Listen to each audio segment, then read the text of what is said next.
Halo sobat semua, selamat datang kembali di channel Donghua TV. Bagaimana kabarnya sobat semua? Pastinya selalu baik-baik saja kan? Tak lupa, saya selalu mendoakan agar sobat semua diberikan kesehatan dan dilancarkan semua urusannya. Di video kali ini, saya akan melanjutkan cerita dari Donghua Millennium of Foreign State di part ke-12-nya. Pada part sebelumnya, Jiking yang sedang berada di rumah Shoya bertemu dengan Wusiki yang ternyata adalah kakak dari Shoya. Wusiki sangat berterima kasih kepada Jiking karena telah memberikan ibunya obat. Sebab walaupun ia seorang pelayan keluarga, namun ia sangat sulit mendapatkan obat itu. Wusiki juga telah mengirimkan surat kepada keluarga Sang untuk menantang Jiking, yang merupakan pemenang dari ritual persembahan. Jiking kemudian bertemu dengan Nona Sangli dan mengatakan kalau dirinya akan mengalah di pertandingan tersebut. Nona Sangli menyuruh Jiking untuk mengikuti kata hatinya saja. Lalu Swan King datang menemui mereka dan memperingatkan mereka tentang rencana Tuan Muda Yu yang ingin menyingkirkan Jiking dari kota Yongcheng. Sementara itu, Wusiki yang akan datang bertanding menghadapi Jiking didatangi oleh seorang pria utusan dari Tuan Muda Yu yang menyuruh Wusiki untuk menghabisi Jiking dengan menggunakan sebuah senjata beracun. Wusiki pun tak bisa berkata-kata sebab keluarganya sedang terancam. Bagaimanakah kisah perjalanan selanjutnya dari Jiking yang akan menghadapi Wusiki? Namun sebelum lanjut menonton, jangan lupa sobat semua untuk like, komen, dan subscribe ya, agar Mimin selalu semangat memberikan video terbaru untuk sobat semua. Tak perlu berlama-lama lagi, langsung saja kita kocok ceritanya. Cerita dilanjutkan dengan Jiking yang sedang menunggu Wusiki di arena pertarungan. Wusiki pun datang dengan keadaan murung karena memikirkan perintah Tuan Muda Yu. Jiking lalu menanyakan mengapa Wusiki datang terlambat. Ia pun beralasan bertemu dengan kenalannya di jalan sehingga ia terlambat. Jiking kemudian meminta agar segera memulai pertarungannya. Ia menyuruh Wusiki sebagai seorang penantang untuk mengeluarkan jurusnya.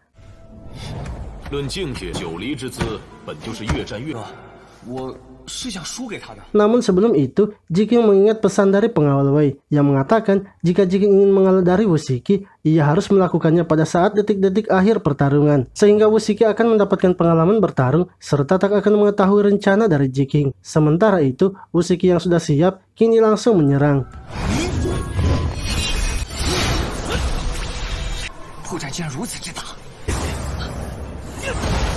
Jiking merasa kalau kekuatan Wusiki memang sangat kuat karena berada di ranah tingkat 2 ikatan bumi. Ia kemudian mencoba sekali lagi untuk menyerang.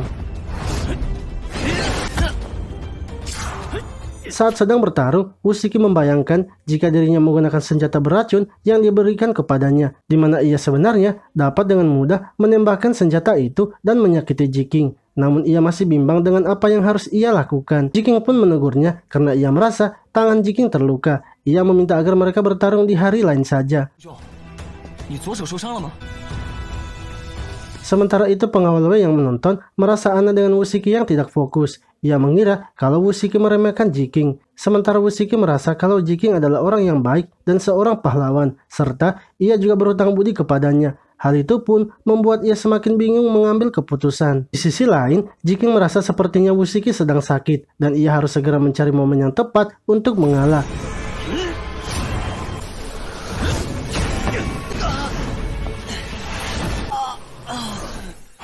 Setelah mendapatkan serangan, Jiking berpura-pura kesakitan dan kesusahan karena menerima serangan dari Wusiki. Hal itu ternyata membuat Wusiki sadar kalau Jiking sedang mengalah untuknya.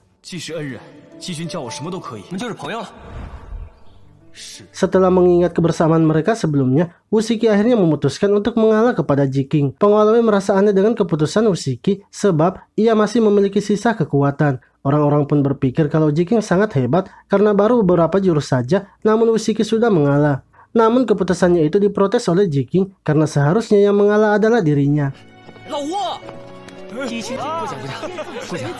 Lalu, di kediaman keluarga Diao, Tuan Muda Yu sedang berkunjung. Namun saat itu, Wusiki sedang dicambuk karena tidak menjalankan perintah. Tuan Diao yang takut dengan kemarahan Tuan Muda Yu, lalu berniat untuk memberikan tambahan hukuman kepada Wusiki. Sementara itu Jiking sedang berjalan-jalan di kota bersama dengan Shoya yang menanyakan keberadaan kakaknya yang sudah berjanji kepadanya akan cepat pulang. Jiking berusaha menenangkan Diao dengan mengatakan mungkin kakaknya sedang mengurus sesuatu yang penting. Namun sebenarnya Jiking tahu kalau Wusiki pasti sedang dihukum oleh keluarga Diao.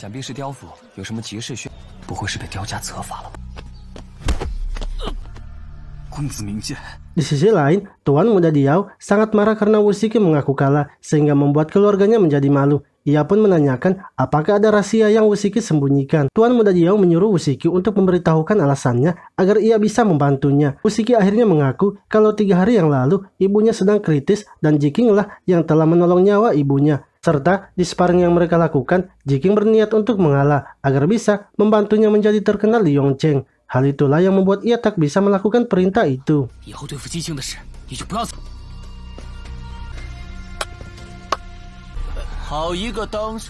Tuan Muda Yu yang mendengarnya kemudian mengatakan kalau Wushiki lebih memilih kebenaran pelayan lain daripada kesetiaan kepada majikannya. Wushiki pun bersedia melakukan apa saja asalkan tidak melawan Jiking. Ia juga rela mengorbankan dirinya demi keluarga Diao. Tuan Muda Yu lalu menyuruh Wushiki untuk membuktikan ucapannya itu. Wushiki kemudian mengatakan untuk memberitahu keluarganya. Ia pun mengambil sebuah pedang dan bersiap-siap untuk membuktikan ucapannya.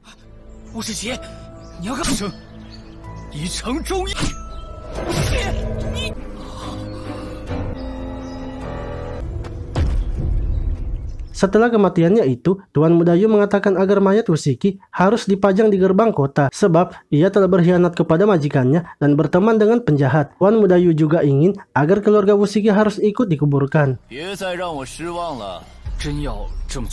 Namun setelah Tuan Muda Yu pergi, Tuan Diao menyuruh bawahannya untuk tidak melibatkan keluarga Wushiki. Ia ingin agar keluarganya diberikan uang sehingga mereka bisa pergi dari kota Yongcheng. Sementara itu Jiking didatangi oleh pengawal Wei yang memberitahu kalau mayat Wushiki sedang digantung di gerbang kota.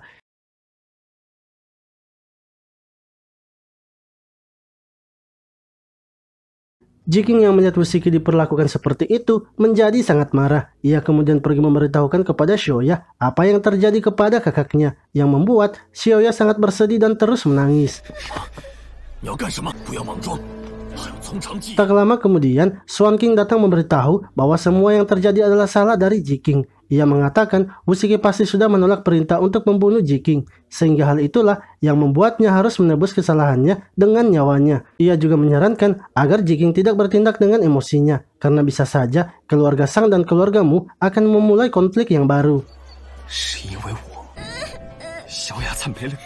Jiking kini mulai merasa bersalah karena dirinya lah Wushiki bisa mati. Ia pun memberitahu pengawal Wei untuk jangan menghentikannya, karena ia akan mengambil mayat Wushiki sehingga bisa dikuburkan dengan tenang, dan apa yang ia lakukan ini bukanlah hal yang salah.